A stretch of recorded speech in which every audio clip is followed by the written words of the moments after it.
Pada pagi itu, matahari bersinar indah.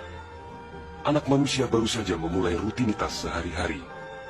Para nelayan berada di laut lepas. Kaum ibu sedang sibuk di dapur. Anak-anak usia sekolah menikmati hari libur. Sebagian pemuda sedang berolahraga. Sebagian lagi bersiap-siap menuju pantai untuk rekreasi. Para buruh bangunan sedang bekerja. Suasana pasar hiruk-pikuk dengan berbagai transaksi. Burung-burung baru saja meninggalkan sarang. Tiba-tiba pukul 7:58 waktu Indonesia Barat, hari Ahad, 26 Desember 2004, bumi Serambi Mekah berguncang dahsyat. Guncangan gempa pada 8,9 skala Richter itu berlangsung puluhan menit tanpa henti. Bumi bergerak ke bawah dan ke atas, ke kiri dan ke kanan, berayun-ayun terus-menerus. Orang-orang berlari keluar rumah, berkumpul di jalan-jalan dan lapangan terbuka. Mereka seperti berada dalam tampi.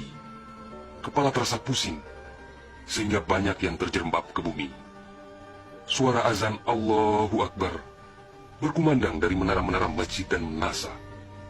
Suara zikir pun membahana di mana-mana. Jutaan mulut manusia melafazkan asma Allah dan Rasulullah secara terus-menerus. La ilaha illallah, Muhammad Rasulullah.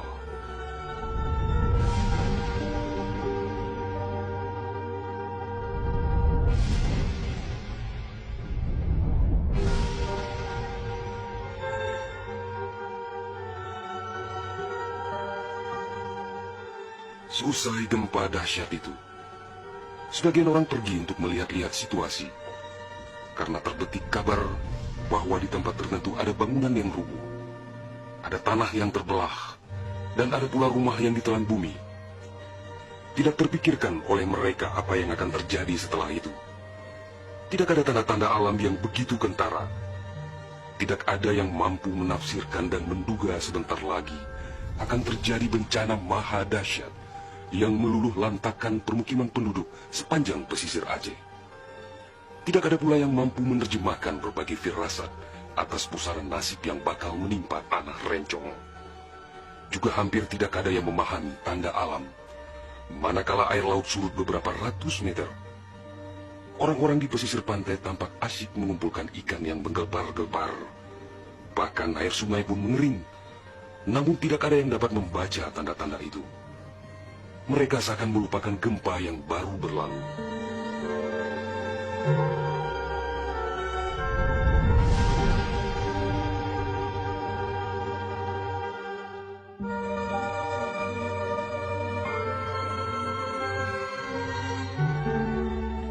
Di berbagai tempat, orang-orang sibuk memperbincangkan gempa sangat dahsyat itu yang belum pernah mereka alami.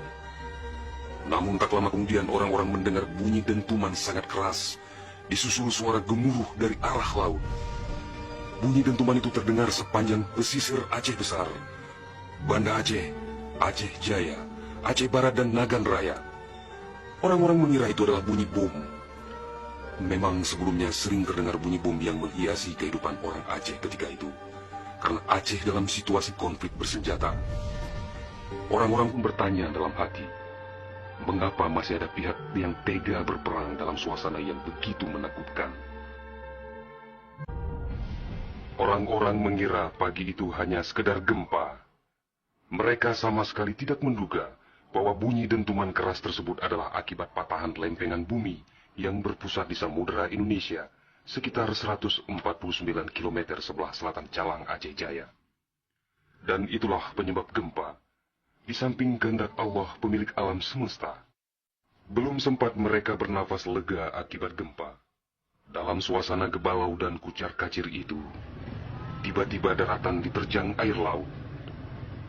Air berwarna hitam pekat itu datang sangat tiba-tiba dengan suara gemuruh yang menakutkan.